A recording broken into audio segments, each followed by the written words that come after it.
Okay, before I hit record, I was talking about money and educating our children Mm-hmm. on financial literacy skills, but also I just had this conversation. It's fascinating to watch. So, our oldest, I've always been like not super and I'll ask you all the questions, but not super controlling with money. Like it's Right. like an art form. Like I have a skill, I want you to know some things, but you also have to make mistakes and mess up. But I'm going to hold with boundaries and let you bounce kind of like a bowling ball with Yep. buffers. Yep. And so he flew across the country and he's living there now.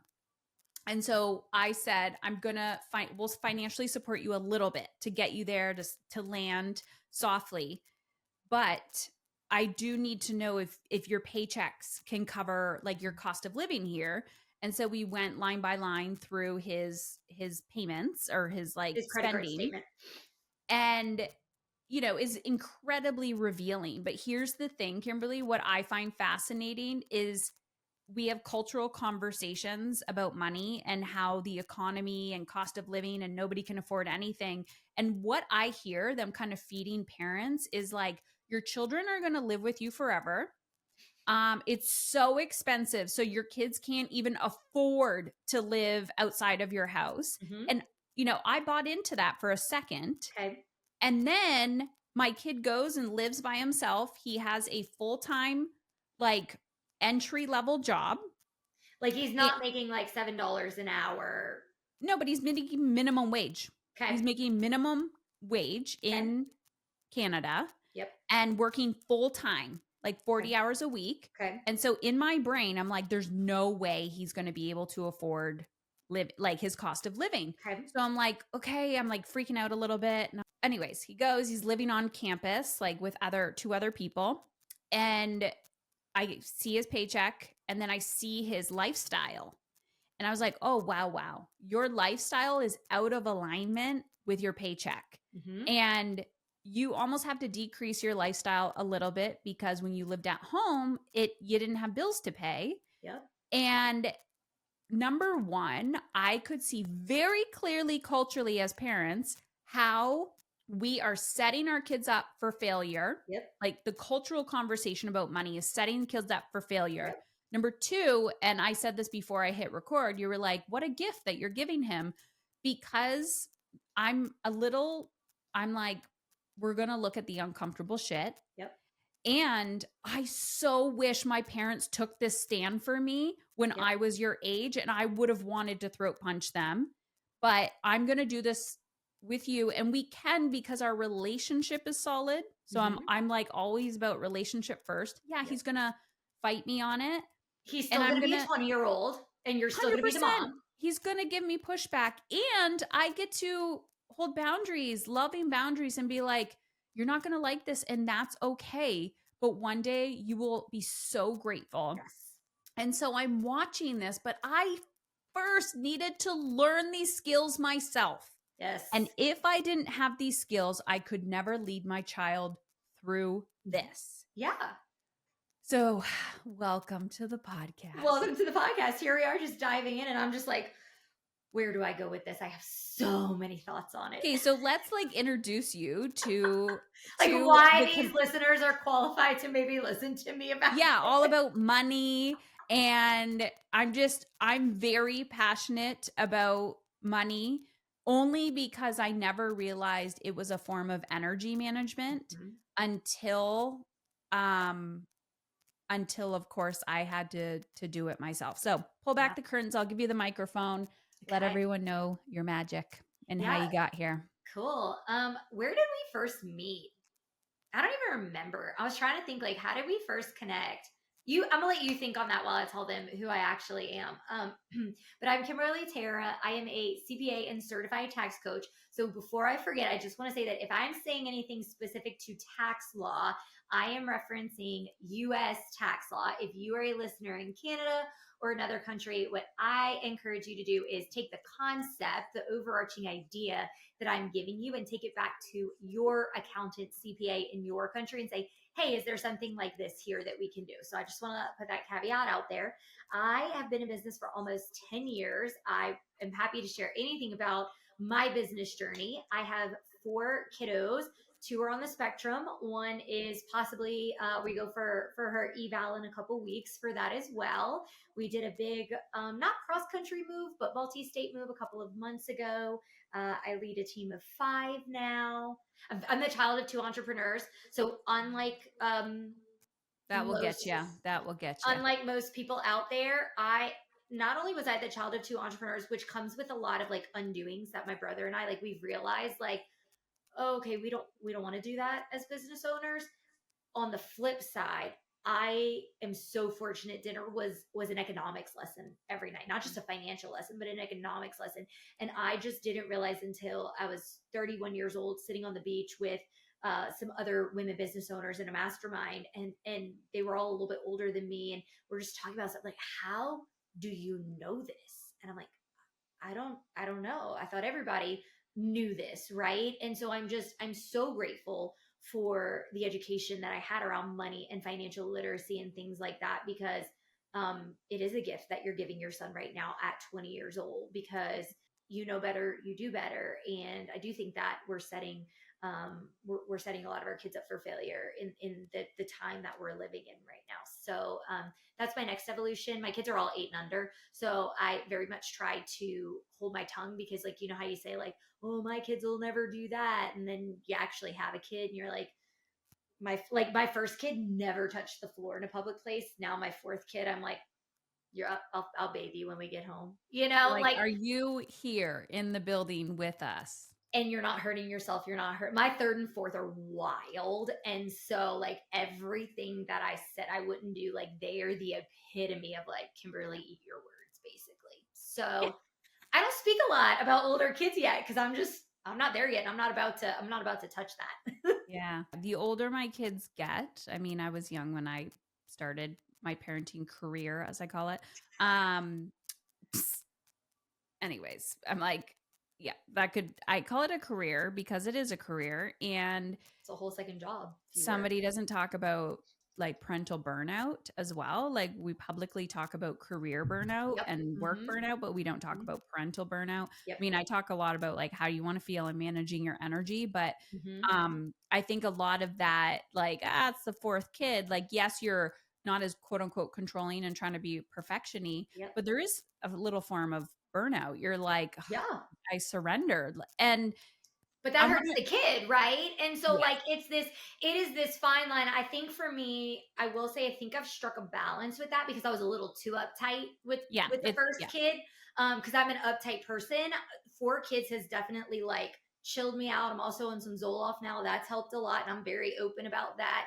And so I think that there four is kids and Zoloft. That 4 kids will, in Zoloft, and that's a like good business balance. is great. My husband and I are great. Like it's great. But I will say, Heather, that it is this balance. And my husband and I, because we even talked about this before we had the fourth, I'm like, I'm running out of energy. I'm running out of the desire Yeah. to parent. And that's not fair to that child. That's not fair to society. That's not fair to our older 2 children, right? And so she definitely gets away with a little bit more. Her 3 brothers and dad are also a little soft on her because she's the girl. However, she does not just get away with anything, because that is not flying, because that doesn't serve her for the rest of her life. And Yeah. so yes, you're right. You run out of energy, and you have to find it sometimes. Otherwise, it's going to come back to bite you in the butt later on. Yeah. So let's use that as a segue for money Yeah. and taxes and all the things. Um, because you essentially don't know what you don't know. And I do want to like have just a general conversation with you about money in general. Okay. But here's the one thing that I have had to learn, and I'm curious your thoughts on it. Okay. I don't identify as a money person. Okay. Okay. So whether people say, I'm not good at math, or like Mhm. all the stories they say Yep. about money, but in this world, and you touched on it with like entrepreneurship and like having those conversations around the dinner table, Yep. because you are the one paying yourself as an entrepreneur Mhm. or a business owner. It's Yep. a very different identity than mindset if you are in employee mindset, because there Absolutely. is a false sense of security there that oh, the paycheck's just going to come. I don't really have to work that hard for it. Like I have to Mhm. show up to work, but I Right. don't have to take this like inner grittiness of like it's all on me. And Mhm. number one, that is a huge little traumatic experience going from employee to entrepreneurship, Mhm. because nobody tells you. And that's a huge part of the energy management and the fear that you have to manage. So then you're like going after your passion and doing the thing. And then all of a sudden you're like, oh shit, I didn't even realize that I want to be a bajillionaire. Everyone wants to be a millionaire. Yep. But I didn't even realize, I don't know why it didn't click in, that if I want to be a millionaire, make millions of dollars, I actually have to have financial literacy skills Yes. and critical thinking and intuition. And then then let's, put women on top of that Mhm. who are not encouraged to have these skills at all. Yep. The one thing I want to say is I've gotten to a point, and I'm curious your feedback on Okay. this, where whether it's an accountant, whether it is a tax strategist, like first of all, I don't even understand the difference between all these people. Accountant, tax strategist, financial planner person, these are all traditional Bookkeeper. terms. Yeah. Money people, okay? Yep. Investors, da da da da. It sounds like there's a million ways to make money. Yep. And then you're going to have the money mindset person, and then you're going to Yeah. have this, then you're going to have that, and then you're going to have buy your lattes, don't buy your lattes, invest in real estate, invest in this, and da da da. Okay, be an angel investor. Exhausting, exhausting. So here I go. I'm like, I'm really good at cash flow management. Okay. I love it, Okay. love it, love it. Profit first fan.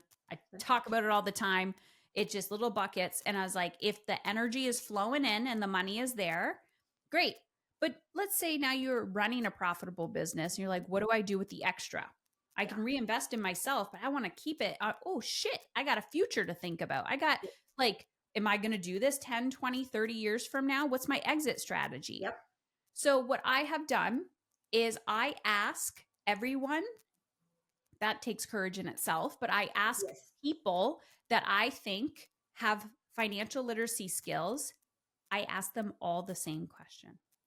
And So see if I what they say. go, if you had $100,000 of cash sitting in your profit account, what would you do with it? And then I ask them all the exact same question, and I observe the like median response of like, what is everyone saying? Like the same thing that they're saying. So you're going to have highs and lows, and Yep. everyone's going to be like, here, here, here, here, here. Mhm. And then I filter it through my own intuition, and I'm like, okay, now you have to make a decision, Heather. What are you going to do? Right. So I'm curious your thoughts on that, because we can outsource our confidence to quote unquote money people, and they're not always great. So this makes me think about, so I am the money person. It is something that I know really well. And you hear from business coaches, I feel like this is something that everyone can relate to. They say if you have too many business coaches in your ear, and one's telling you to do it this way and one's telling you to do it this way, and they're like, try this, try that, and before you know it, you're stretched so thin that you're like, well, I don't know what's working and not working because I've tried so many different things, and all of the methods that these people have told me, they're not wrong, but they're not, maybe not for me, and I can't do all of them at the same time because they're mutually exclusive. I can't be running two types of events at the same time, right? So that's kind of how I think about money. I think that you are spot on to research and understand. What I hear you saying is that you are understanding your options. And when you have options, that is when you can start making better decisions. The only other thing that I would encourage you to do in there, because I also very much like trust my gut and intuition, was like, I knew where I wanted to apply for high school. I knew where I wanted to apply for college. Like I knew where I wanted, like I just, like I know, like I feel that it's the right thing for me. And then I just do it. And like you said, that takes a lot of courage just in and of itself.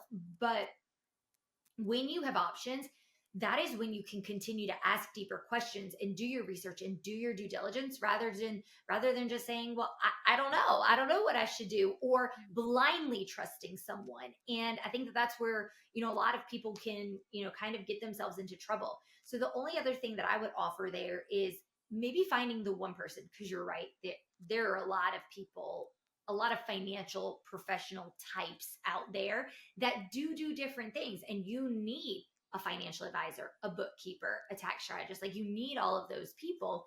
But you need to have one. You need to have one of those people that you are like, if everybody tells me something different, that person, that's the person that, Yeah, they like, get to veto or like trump the like they like, main thing. that's the person that, like, if everybody, if it's 10 people, right, the other people all get 5% and this person gets 50%. Mhm.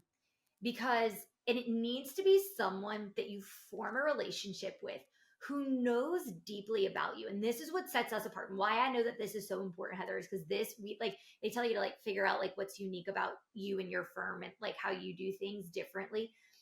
We get to know our clients. We ask, listen, ask. That is what we do. And so we know our clients deeply, but we know them deeper than just their business. We know their families, we know their short-term goals, we know their long-term goals. So when I'm talking about your 100,000, that's not the same as my client Melissa's 100,000, Yeah. or Jane's 100,000, or Sarah's 100,000. Because you know what starts coming up for me when I was like, ooh, is she going to ask me this question? I have more questions. That was Mhm. my first thought. Okay, what's happening in the next 3 months? What's happening in the next 6 months? What's happening in the next 12 months? What's happening in my business in those 3, 6, 12 months? What's happening in my personal life in those 3, 6, 12 months? Am I prepared for the unexpected that I can't plan for in those 3, 6, 12 months? That $100,000, so many, I could think of 20 ways off the cusp of what I would do with $100,000. I need more information about you, about your business, about what's coming down the pipeline, what your goals are, before I could even begin to answer what I would do with $100,000. Yeah. And I think the fact that, let's say you were one of those people and I did ask them and you came back with me with that, I would be way more attracted to taking your advice because, yeah, maybe you'd be like, well, in my circumstance, this is exactly what I would do right now, but we're in a different, My completely different, circumstances aren't your circumstances. My 100,000 is not. That's the thing, right. is 100,000 is But completely not relative. everybody asks that. And I No, think not everybody asks that. that's what money, that's the perception and the belief that we have about money is there's one right way. And so Mhm. I want to Yeah, shift this conversation slightly. I'm like, we could talk for hours and hours and we're going to have to so do like long. a workshop or something Yes, let's because do it. now I want to go to women and money and partnerships Okay. because there's two things. I mean, there's probably multiple things I see And we're happening. talking spousal partnerships, not business partnerships. Well, it could be anything. Hmm. So, number one is, you have the conversation, someone's like, I need you in my life. And I'm like, okay, well, I can't invest because number one, I don't make money, AKA, I am the domestic engineer, I'm the household manager. Hmm. There's that. Number two, I'm not in control of the money. Number three, my partner, my life partner says I can't invest in this, which to me is just like a communication and using your voice and have like co-create and having those Yes. emotionally uncomfortable conversations. Yes. And I'm like, is this a real money issue? Like a real money issue? And I'm not even talking about fear objections of like, what if I fail? What if it doesn't Hmm. work? Hmm. But more of like, I'm just not the money person. Yeah. And then we have the woman who makes her own money. And I'm not going to like, we could have the corporate, someone that literally makes her own money, still doesn't have control over her money Yep. because she just hands over her paycheck to someone else. Yep. And then you have the entrepreneur business owner who's making really good money but maybe doesn't have cash flow management in order or like doesn't she's like I don't know, my partner deals with this, or I go, oh, do you want to invest in this, do you want to do this, like this will whatever, and she goes, yeah, I would love to but I'm not allowed. And so, or like they won't let me.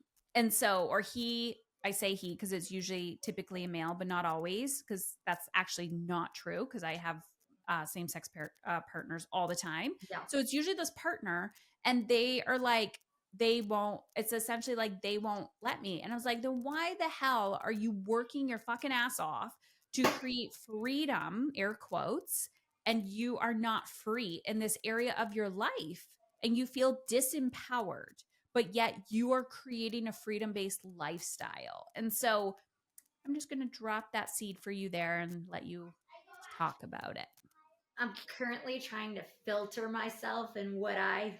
Yeah, I could see you getting a little triggered multiple times, which it is very triggering when you're like, because I do that with women outside of money, but I was like, why are you leaking your power here? Why are you giving this Yeah, away? I'm kind of over here. Like, I'm very, so I will say that fortunately, I've never been in a difficult situation where I've given up power or I've had to separate with someone. And so I want to lead with that, that I've never been in one of those situations. So, however, I have never been the person since I was out of the womb that was going to give up my power. Like, if you're, first off, so we've got, I was taking notes here so that I can make sure that I got them all. If you're an entrepreneur making money, one of our top performing posts on Instagram is, you don't need your husband's permission to hire a CPA. Like, top performing post. And it's true. It is your business. What you do in your business, yes, you probably need to take home a paycheck to your family. Your business is supporting your family. We are a 2 income family with our student loans that we're finishing paying, therapies and things like that. So I do need a certain amount that comes home from my business to the family.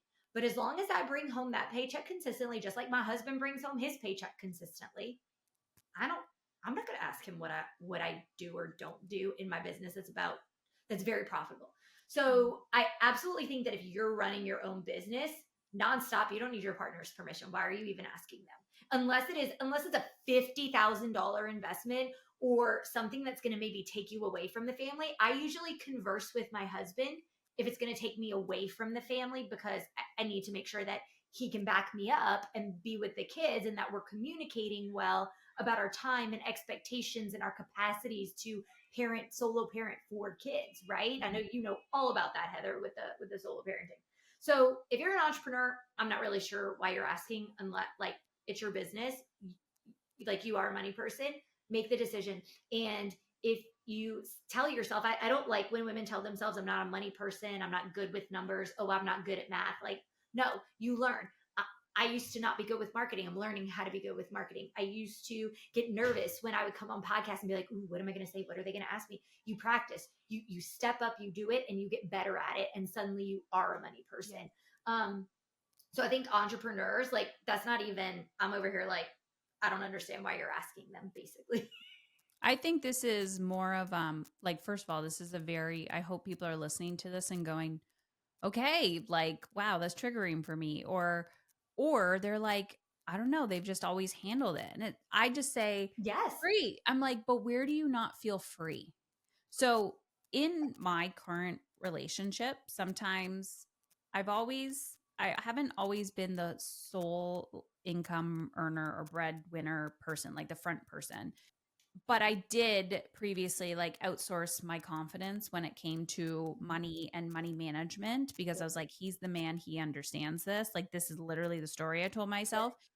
And It then was it a got to story. You realize now that it was a story you were telling yourself. It wasn't a fact. 100%, but I'm literally was fed that like Yep. through Your like life. his actual mother said that to me. And so I was like, oh, okay. And then I had to dismantle that. And it really was a huge block for me actually making more money. Mm-hmm. But once I understood that, then I had a lot of anger and resentment that I needed to be the money person. Like, because I actually realized I enjoyed looking at it more than him, or I had a Mm-hmm. desire. Then I got to the point where I wanted to make bigger and bigger and bigger investments Mm-hmm. in myself, in the business, in our future. And that was triggering to him. So my point is, I had to learn the art of uncomfortable conversations and Mm-hmm. taking a stand for our lives, not just me. Like, it benefited all of us. Yeah. And I can see how, again, kind of like you were saying, like putting in those reps of like, get on the podcast, like speak your truth, just Mm-hmm. have do the damn thing. Yep. It develops that muscle. It And does. sometimes when you're beginning, you're like shaking like a leaf. and you're going to go ask for something, or you're going to go say, I really like, okay, this is a big investment, or like, I can't do this anymore. And can you sit down with me and just like open the bank accounts, and like, how do you pay a bill? How do you do this? And, Yeah. um, it's And not even start about the small. I money. think the other thing I hear you Yeah. saying is to start small, right? Yeah. Like it doesn't have to be everything all at once. Yeah. Start So small. 100%. I'm like, we could talk about so many things. The other thing I really want to know from you is about like, I'm overwhelmed by like, what the hell is a CPA Hmm. versus a Hmm. tax strategist versus a financial planner Yeah. and all the things. Yeah. And so I want to make sure that I say it right, from like what we call them in the US to what y'all call them in Canada.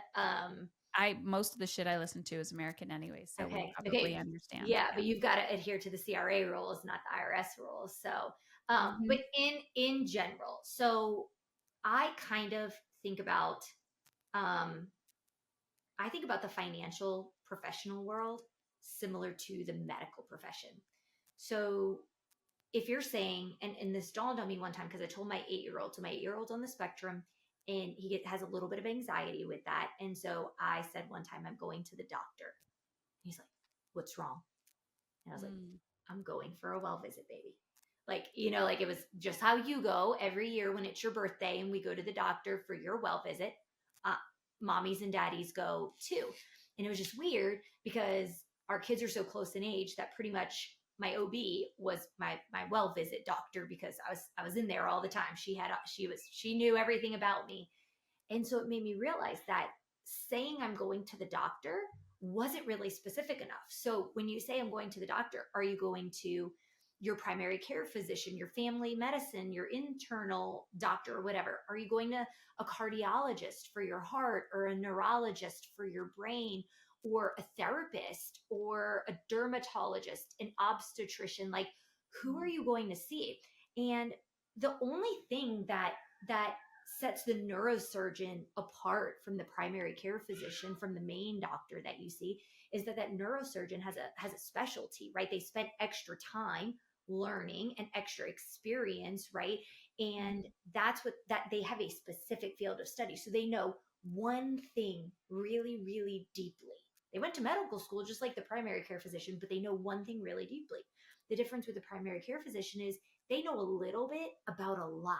So they can check you out and say, I think we need to go to the cardiologist, or I think we need to make an appointment with the gynecologist to dig deeper into what's going on here.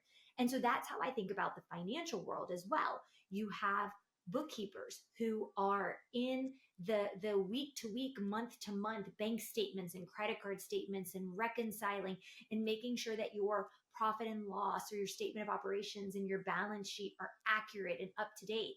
And then you have maybe just a tax preparer who is really good at putting numbers on a form for your governmental agency, but they don't actually have the vision and the creativity and the knowledge and expertise to be a tax strategist and say, well, tell me more about your business, and what if we just tweak this one thing, and now we can save you $10,000 if we do it this way, right?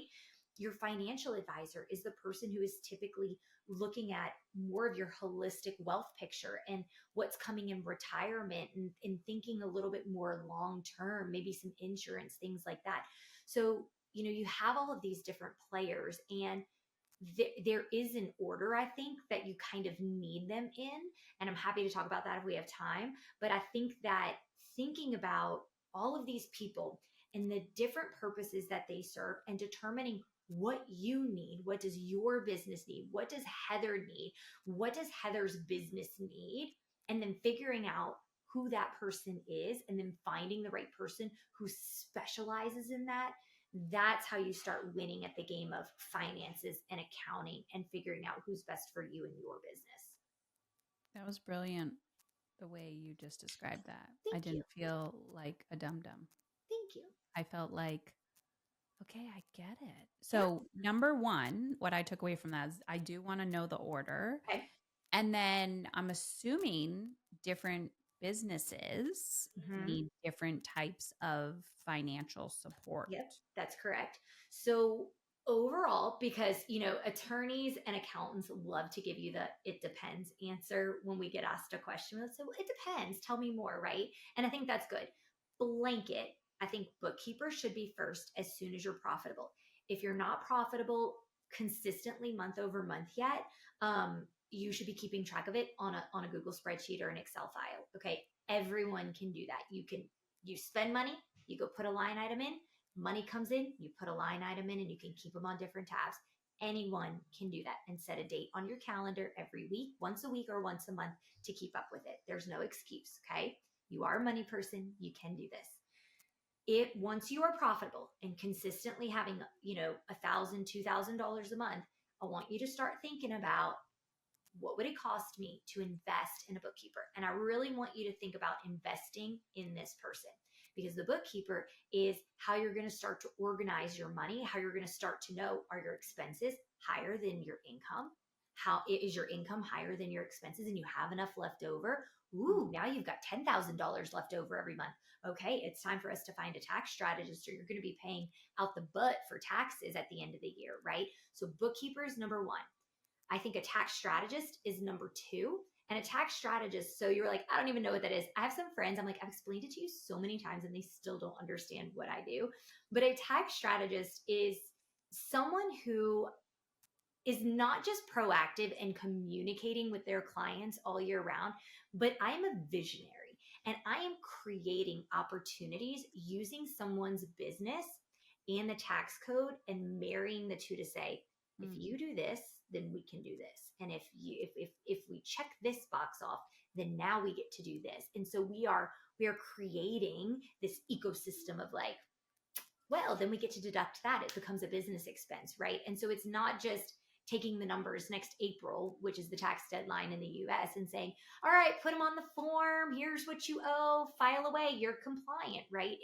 Yeah. We've been working with our clients since January of this year on all their goals and planning and saying, you want to go to Italy? We've got clients that went to Italy, Greece, and Spain this year. And we basically coordinated their trips to ensure their deductibility by the US tax code, right? So that they can still go and take a family trip, right? But we've defined it to have business purposes so that the $20,000 trip is a write-off.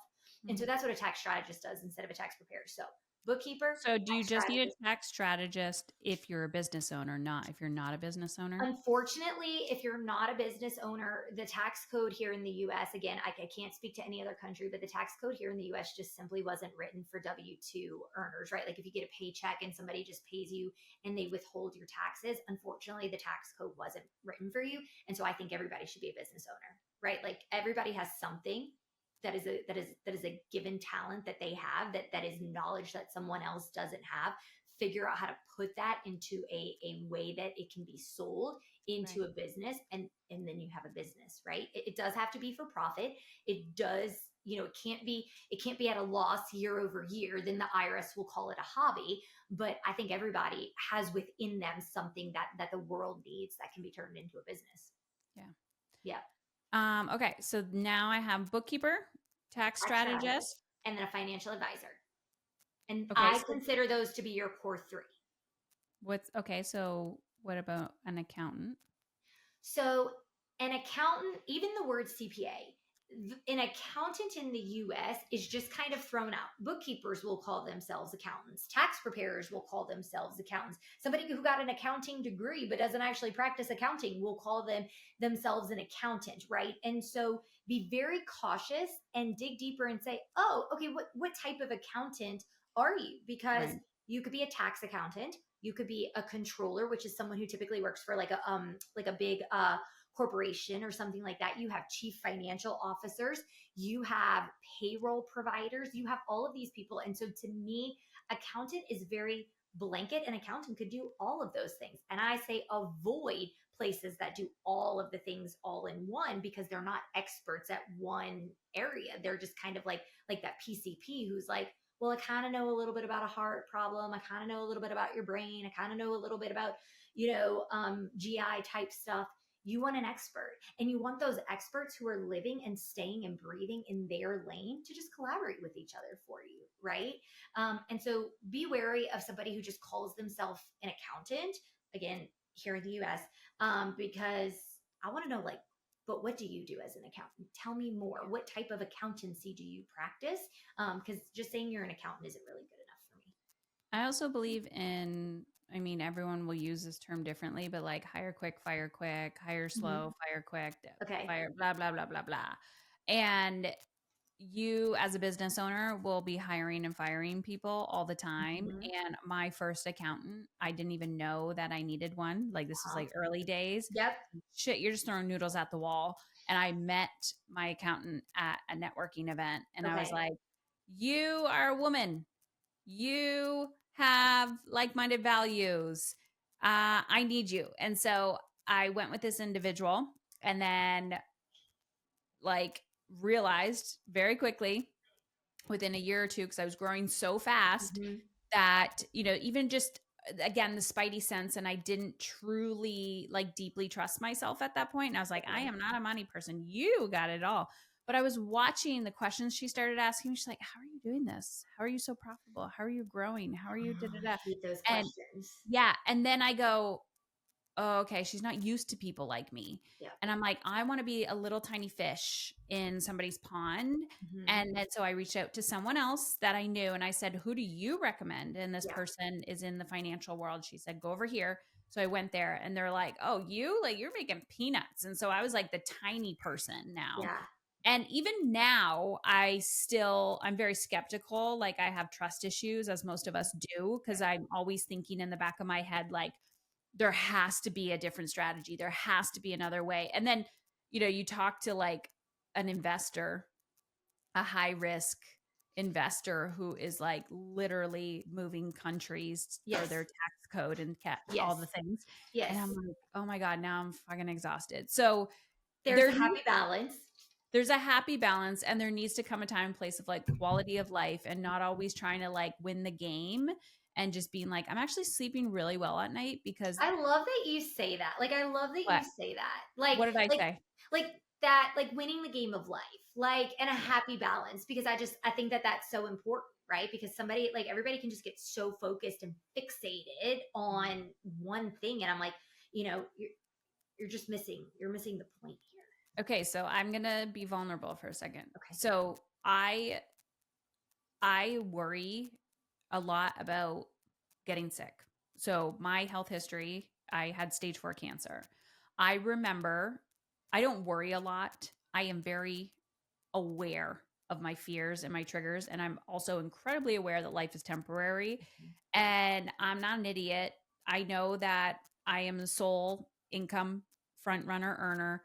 I am financially responsible for my mother and I'm an only child. And so there is a lot of financial responsibility. And I have a team that I would never want to just be like, sorry, bye. Like they got bills to pay, You've children, got kids. You haven't even said your kids yet. they're the least of my worries. Yeah, I got kids. I got 3 kids. I love you They got I love you futures. so much. You're like, they're old enough to figure it out. Exactly. I was like, you guys got this. Hopefully I gave you enough life skills to figure shit out. But just like all of these things, Yeah. right? I know that my challenges are not uncommon. Yeah. So here's the thing. I am consciously aware of this all the time. And I want to hold a lot of cash in Mhm. my head. I'm like, I want my quote unquote emergency fund or my like, you know, have your little nest egg. Like, I Mhm. want an excessive amount of money Okay. in there in cash. And I do not want to tie it up so that I can like touch it at any point, pull it out, like whatever. Oh, people think I'm fucking crazy. And they are like, you can't live like that. And I'm like, because you have these risky takers that are like, I'm cash broke. I don't even have a dollar to my name, but like I live this big luxe lifestyle because everything is just like tied up all the time and I Mhm. can't even afford toilet paper. And then you have the other people who are like money hoarders, cash hoarders. Yes. I like to be in the middle where I'm like, I want to live a good quality life. I will invest in all the things, Yes. and I want to have an abundance so that, like, legit, if I got sick, legit, if I was like, you know what, I actually want to take a legit sabbatical, Yeah. or my family needs me and I want to be time rich Hmm. and energy rich because this is what I take a stand for. So I'm using my quote unquote trigger or fear to fuel me. I'm very consciously Okay. aware of like Okay. life. How do you find that balance, and how would you answer that question for me besides drilling me and asking me 80 million questions and being I as inquisitive as you actually could? think that you are making a very logical, practical, educated, smart decision. I actually don't think you might think that might be the story you're telling yourself is that I'm it's telling fear based. myself because I'm like, I'm not a money person. I do think very Hmm. differently than the people around me. And So what makes them right and you wrong? exactly. Because they Because have a different because I'm lifestyle. I was exactly like, why are like you you. stressing so much? If you're stressing about cash flow, then have cash flow. Yeah. Well, and look, it's all we're watching their highlight reels Right. as they're living this lifestyle, right? And they're telling you all the things you should do. And I'm not going to get on my social media rant right now. But I have seen, because of the work that I do over the last decade, I see the behind the scenes that no one else gets to see.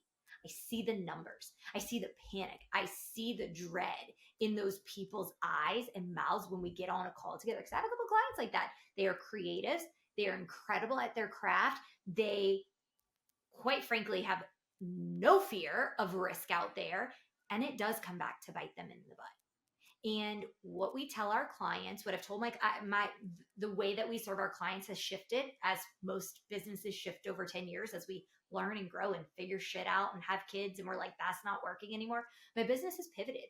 I used to be a very integral part of a very small subset of clients. And I used to tell them that I'm not a miracle worker. I'm not a Mhm. magician who can fix something when you don't listen to me. When you go and be aggressive and you think because you have $600,000 of cash that it's okay to go spend 350,000 of it.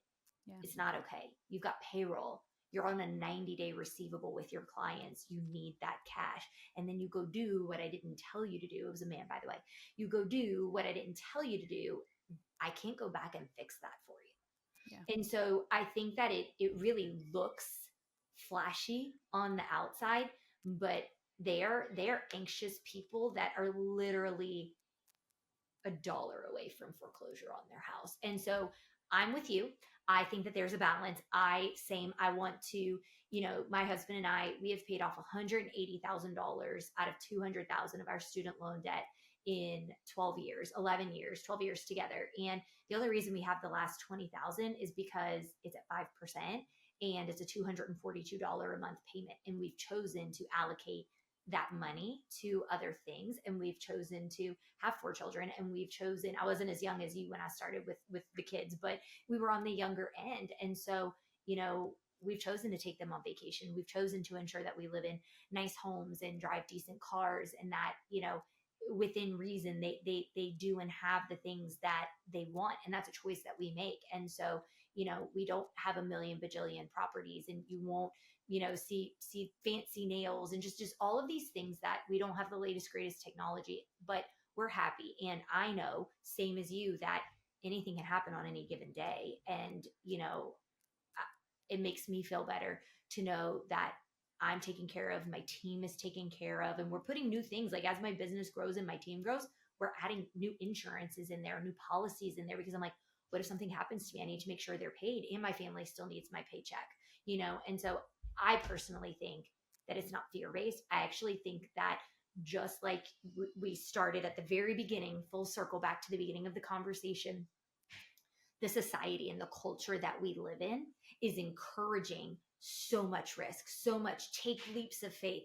And we need to get back to, sure, take some calculated risks, Mhm. but make sure you have that nest egg waiting for you, because one risk is going to pan out and the next three are not. And so I think that you're doing the right thing. I don't think it's fear based. I think it's smart and educational and strategic. Yeah.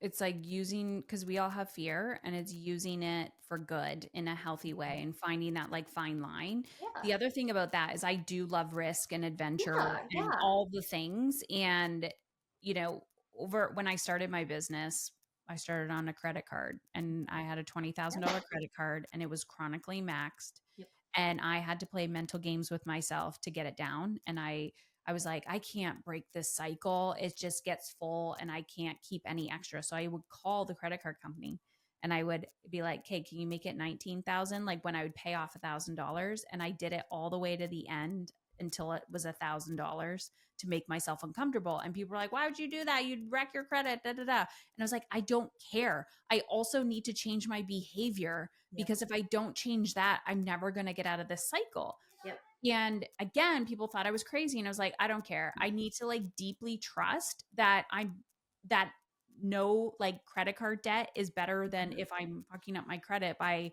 having this and not holding it. So, anyways, the last thing I want to talk about, and then we're going to wrap this up. And again, we need to send people to your book and all the things you do, because just education is so key. It is. And then being specific with like who you work with, how they can work Mhm. with you. I've noticed something, and this is, I can see a huge unlearning here. So I talk about energy management, which can Mhm. be woo, right? Like, Yes. you have one precious life. Let's use time as an asset Mhm. to reverse engineer how you want to feel, the life you want, the relationships you want.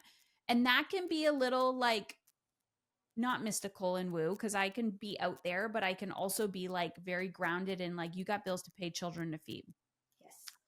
People come to me, and I've noticed this since COVID, and I'm very actively starting to talk about it Okay. externally because of the boom of online business. Mhm. Like I attract the people I attract in business are in traditional businesses, or they're like professionals.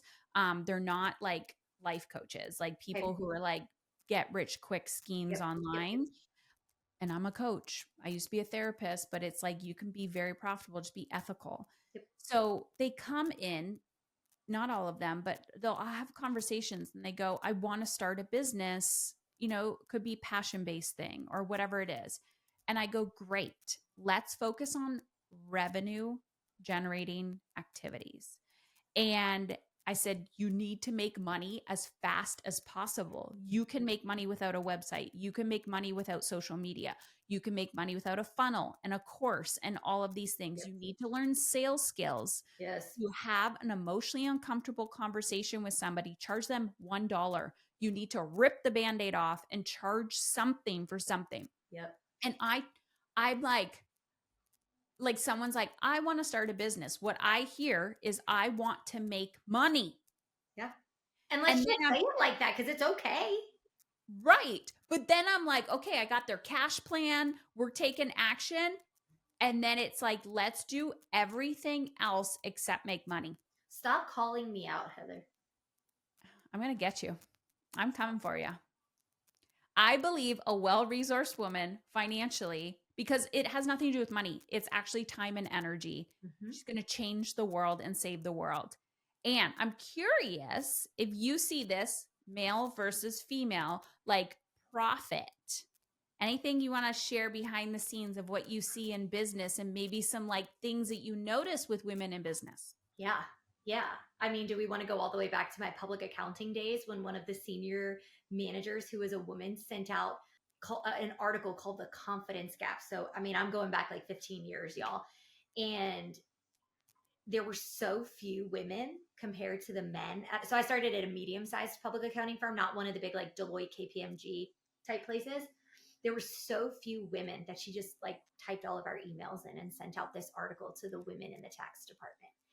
And it talked, that was like my first like eye opening. I don't want to say man hating because I don't hate men. I love my husband. I have 3 sons, but the idea that our approaches were very different, especially depending on what field you were in.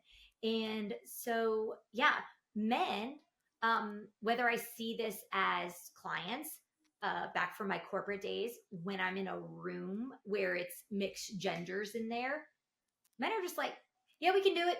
No worries. We'll figure it out. Just sell it and the people will come. I And know they the swing a women, little too far sometimes. a lot too far, a lot of times. Okay. Yeah. And, women I were like, love men, I like you love said. men. I'm not saying, I'm just saying that We need some of their confidence. we need some of their confidence. And it's been eye opening to be like, well, why can they do that and I can't? Like, Yeah. why? Like, what is the difference? Like, and I love, like, I'm not woo woo. I live like, in an I'll get abundance you. mindset. I'll get you. I'll get you. We'll see. I'm a pretty scientific. I think we're gonna be hanging out pretty soon We in a few are. We months. are. We are. But I believe in, like, I believe that you can manifest stuff, but I also believe that you have to go do hard work. Like, it's not just Yes. gonna fall out of thin air. And I believe in an abundance mindset, right? Like focusing on abundance and not scarcity. So that's kind of where I live. And so I'm like, okay, so like I love research, and I think where I was going with the woo-woo thing is like, I love knowing information about people. What is their Enneagram? What is their Myers Briggs? What is their DISC? What is their predictable success score? What is their love language? Because all of that is an indicator of like why they are the way they are and who they are as a person. And so I find it fascinating how confident all men are, almost like 80% of men, it feels like Yeah. they're so confident. And over here, we're women and we're like, I can't talk about that because the website, like, there's this one piece of text that is not properly aligned and spaced the right way, and the colors are a little off. And I can't talk about it because I can't send anybody to that website page. I I know. say this because I'm talking about myself. Mm. I can say Call that. it And my so little, I yeah. see it. I see it. We do have some female clients where I'm like, damn, she's a go-getter, and I love it. But if I'm being perfectly honest without stereotyping, they are our younger clients. Yeah. Complete different generation. And I'm here for it. Of course, everyone has like the shadows of generation. But Yes. I love it, love it, love it, love Yes. it. I will tell you that I have publicly and privately stated this many, many times. When I cry in fetal position and have my moments, I'm like, I don't want to be the breadwinner. Like I Yeah. have moments of like, I don't want to be the breadwinner. And then I go, okay, if this wasn't the emotionally uncomfortable thing, like Heather, you don't need to die or kill yourself to be the quote unquote breadwinner. It's not because I'm exhausted or burnt out. It's because I'm emotionally uncomfortable and Yeah. I'm butting up against a belief or a story that I'm incapable of achieving something. Because honestly, it's just the fear of an invisible responsibility. Yeah. But if I had that in other areas of my life, it doesn't feel that quote unquote scary to me. And I think, when I give myself grace, I truly believe it's because I'm breaking a generational pattern. Mhm. And Yeah. another thing that I've had to do is I am so obsessive and focused on buying back time and energy because of my health history. And I've just kind of not swung the pendulum too far, but like, the whole 10,000 hours and you obsess over your craft. Yep. So that has become my craft since 2013 is like, how do I buy back energy? How do I buy back energy? How do I Yeah. buy back time? And I like the amount of time and energy I have is astonishing to me at this point. And then once I clued in, like money is very similar, I've Mhm. doubled down on revenue generating activities, profit Mhm. generating activities. Yep. But here's Profit. That's that word that's important right there. 100%. But here's the thing, all of those things are emotionally uncomfortable. So now I consider all the action like going to the gym. Yes. And I'm like, okay, I'm at this machine. I'm going to do 20 reps. Oh my gosh, this hurts like a bitch. Wow. 20 minutes is over. Move on to the next Yes. task. So I don't have a lot of busy work around me because I've choked it out. Like I'm a Yeah. minimalist with my time and energy. Yeah. And so I can create more revenue and profit because I focus on revenue and profit generating Yes. actions that buy back energy, buy back time. And it's so counterintuitive to what we've been taught as women. This is why I cry in fetal position a lot Yes. because I'm a I'm just shower crier. determined to break this generational pattern for women. Yeah, you know what was actually really good for me. So I'm very open and transparent about like money, business, all the things. And so I took a pay cut at the beginning of 2023 to bring on our first full-time hire. That was something I really needed to do to get out of the weeds of my business and really get to the next level and start buying back my time. So I had to take a pay cut and I had to bring on more clients. So I had this like temporary time where I was like balls to the wall basically because I Yep. needed to increase our revenue. And I still took a pay cut because a qualified tax accountant is not cheap. And I wanted to make sure that it was someone who was up to my standards for my clients.